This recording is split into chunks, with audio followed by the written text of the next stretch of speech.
লাল পোকার গল্প।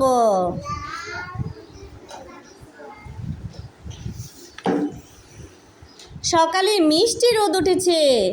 লাল পোকা মনের আনন্দে হেলে দুলে যাচ্ছে। তাকে খুব খুশি খুশি লাগছে। হঠাৎ পুরো আকাশ অন্ধকারে ছেয়ে গেল। সাথে সাথে শুরু হলো বৃষ্টি। বড় বড় ফোঁটায় বৃষ্টি। লাল পোকা ভিজে যাচ্ছে। বৃষ্টি থেকে বাঁচার জন্য সে এখন কি করবে? কোথায় লুকাবে? হ্যাঁ, লাল পোকা তাড়াতাড়ি একটা ঘাসের নিচে আশ্রয় নিল। কিন্তু তাতে কোনো কাজ হলো না। বৃষ্টি ঠিকই তাকে ভিজিয়ে দিতে লাগলো। এবার লাল পোকা একটা কাঁটাওয়ালা গাছের নিচে আশ্রয় নিল। এবারও কোনো কাজ হলো না। লাল পোকা বৃষ্টিতে ভিজতে থাকলো।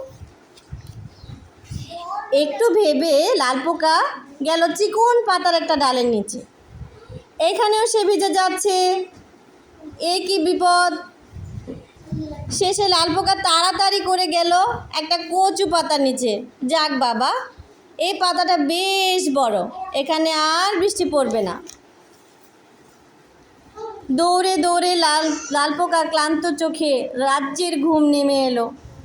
ঘুমিয়ে ঘুমিয়ে সে স্বপ্ন দেখলো বন্ধুদের সাথে মজা করে খেলছে। আহা, কি আনন্দ, কি আনন্দ! বৃষ্টি শেষে ঝকঝকে রোদ উঠেছে।